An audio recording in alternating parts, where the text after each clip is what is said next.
صاحب سے گزارش کرتا ہوں کہ وہ تشریف لائیں اور مقالہ پیش کریں۔ نظم الدین صاحب۔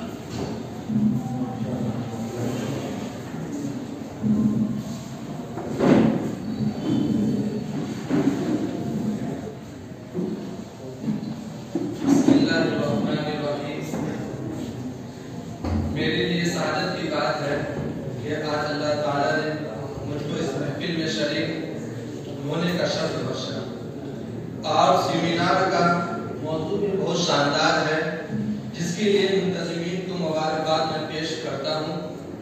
اور میرا مقالہ کا عنوان ہے اردو میں سائنسی تراجم۔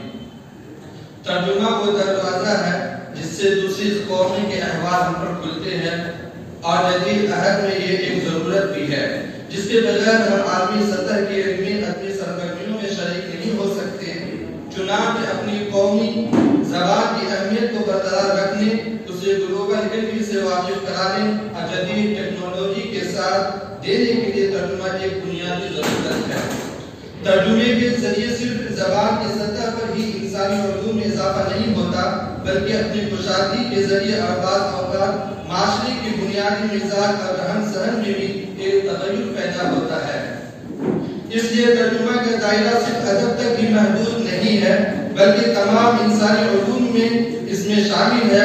اور یہ جو کہا جاتا ہے کہ علم کسی قوم کی میراث نہیں ہوتی، بلکہ پوری نسل اس سے استفادہ کرتی ہے، تو دراصل اس کا وسیلہ ترجمہ ہی ہوتا ہے، جس کے ذریعے قومیں عالمی تناظر میں نہ صرف ایک دوسرے کے جذبات و احساسات میں شریک ہوتی ہے، بلکہ ایک دوسرے کے علمی اور تحقیقی کاموں میں سے بھی فیض حاصل کرتے ہیں۔ اردو زبان شیریں زبانوں میں سے ایک زبان ہے۔ یقیناً اردو کا لسانی و عقلی سرمایہ ایک خاص امتیاز رکھتا ہے۔ دشواریوں کے باوجود اردو سائنسی اور تکنیکی ادب کے دور میں کسی دوسری زبان سے پیچھے نہیں رہی، بلکہ یہ ایک حقیقت ہے کہ اردو میں موجود سائنسی سرمایہ ہندوستان کی بہت سی دیگر زبانوں میں کافی زیادہ ہے۔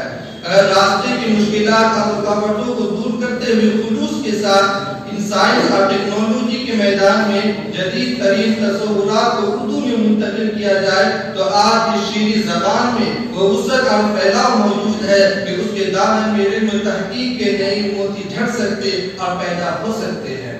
ضرورت اس بات کی ہے کہ اردو میں موجود سائنسی ادب کے سرمایہ کو، جو بہت پہلے سے موجود ہے، محفوظ اور یکجا کیا جائے، اس ذخیرے کو پرکھا جائے، اس کی قدر و قیمت کا اندازہ لگایا جائے، اور پھر مزید ترقی دینے کے لیے واضح منصوبے تیار کیے جائے۔ اردو کا شمار مشرق کے نور زبانوں میں ہوتا ہے، تاہم اردو میں سائنسی ادب کی روایت تقریباً 200 سال قبل ہی آغاز ہو چکا تھا، بلکہ بعض روایت کے مطابق 16ویں صدی میں بھی اردو کے سائنسی لٹریچر کی موجودگی کا امکانات ظاہر ہوتا ہے۔ ہندوستان میں ترجمہ کا آغاز مغلیہ دور حکومت سے ہوتا ہے۔ ابتدائی میں فارسی زبان میں علمی سرمایہ کو منتقل کرنے پر توجہ زیادہ رہی، عربی زبان میں بھی کئی تراجم کیے گئے، پھر اردو زبان کی طرف توجہ ہوئی، اور شروع میں فارسی، عربی اور سنسکرت زبان میں موجود علمی سرمایہ کو اردو میں منتقل کیا گیا۔ سائنسی کتابوں کا قدیم ترین ترجمے میں پادری پرکنس کے تالیف کردہ کتاب بحر حکمت ہے۔ اس کا ترجمہ سید کمال الدین حیدر نے کیا تھا۔ یہ کتاب 1798 عیسوی میں اردو میں ترجمہ کی گئی۔ اس میں اسٹیل یعنی بھاپ کے موضوع پر بحث کی گئی اور اس کی خصوصیات پر روشنی ڈالی گئی۔ اردو کے ابتدائی مترجمین میں سید محمد میر لکھنوی کا بھی نام آتا ہے۔ انہوں نے 6 جلدوں پر مشتمل کیمیا سے متعلق کتاب کا ترجمہ کیا تھا، جو 1828 میں چھاپا گیا۔ یہی وہ زمانہ ہے جب میر امن نے باب و بہار اور خوبی کے بعد 40 کے 7 جلدوں پر مشتمل ستہ شمسیہ کا ترجمہ غلام محی الدین مسٹر جونز وغیرہ کے ساتھ مل کر مکمل کیا۔ ہندوستان میں جن اداروں نے جدید علوم اور سائنس کے میدان میں نمایاں خدمات انجام دی ہے، ان میں دہلی کالج اور اس کی ولنگٹن سوسائٹی کا نام سر فہرست ہے۔ 1825 عیسوی میں اس کالج کا افتتاح ہوا۔ یہاں ذریعہ تعلیم اردو تھا۔ سائنس، فلسفہ، تاریخ اور اخلاقیات وغیرہ کے لیے بھی ذریعہ تعلیم اردو ہی رہا۔ کالج کے تعلیمی معیار کو بلند کرنے کے لیے 1841 عیسوی میں ایک انجمن قائم کی گئی، جس کا مقصد دیسی زبانوں میں سائنسی اور جدید علوم کے تراجم کرانا تھا۔ 1842 عیسوی سے یہ انجمن Delhi college Wellington translation society کہلانے لگی۔ یہ کالج کے لیے انگریزی سے اردو میں درسی کتابوں کے ترجمے کا کام انجام دیتی تھی۔ ہندوستان میں ان اداروں کے علاوہ مزید کئی اداروں نے علمی اور سائنسی تراجم میں رول ادا کیا، مثلا NCPUL ساہتیہ اکیڈمی، ادارہ ادبیات اردو حیدرآباد، مرکزی مکتبہ اسلامی نئی دہلی وغیرہ۔ اس کے علاوہ NCERT نے بھی طلباء کے لیے نصابی سائنسی کتب، NGT نے جنرل سائنسی کی متعدد کتابوں کے ترجمے کرائے۔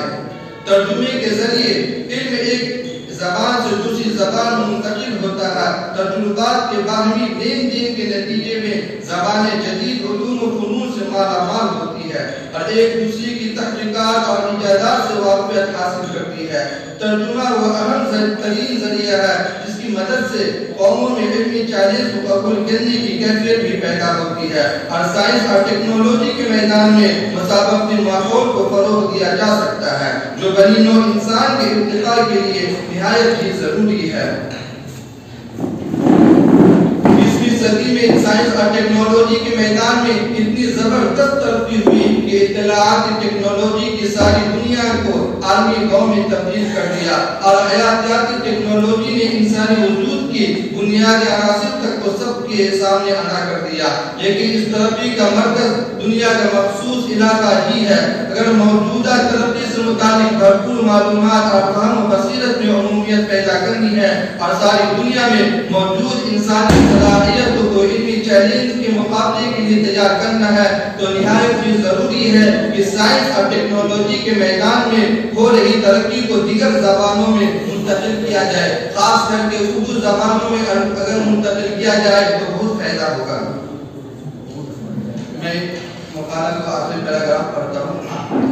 اگر اردو زبان میں سائنسی ترقی سے متعلق علم کو بر وقت منتقل نہیں کیا گیا تو ہم عالمی دور میں پیچھے رہ جائیں گے۔ ہمارے بزرگوں نے نظری سائنس اور اس کے مسائل کو اردو میں منتقل کرنے کی بھرپور کوشش کی اور ہو رہی ہے۔ ایسی صورتحال میں وقت کی ضرورت ہے کہ سائنسی علوم و فنون کی اردو زبان میں تیز رفتاری سے منتقل کرنے کے لیے مناسب اور بر وقت اقدامات کیے جائیں۔ اردو زبان کے بارے میں عام طور پر یہ خیال کیا جاتا ہے کہ یہ صرف شعر و ادب کی زبان ہے اور علم و تحقیق، سائنس اور ٹیکنالوجی سے متعلق مواد منتقل کے لیے متحمل نہیں ہو سکتی۔ اس طرح کی باتیں اس وقت اور بھی سچی لگتی ہے جب ہمارے سامنے سائنسی ترجموں کے نام پر ایسا مواد پیش کیا جائے جن کو پڑھنے کے بعد لطف اندوز ہونا تو دور کی بات، مفہوم کو اخذ کرنا بھی جو شیٹ لانے سے کم نہ ہو۔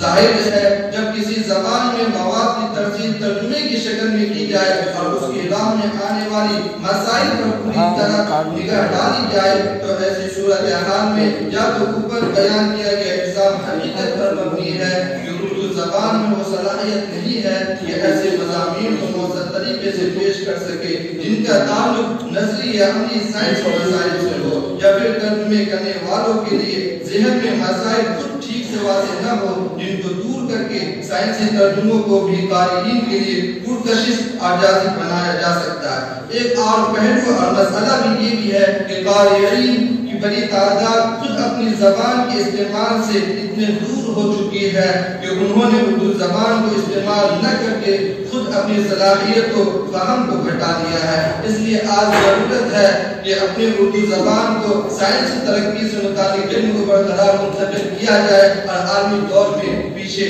رہنے سے بچا جائے۔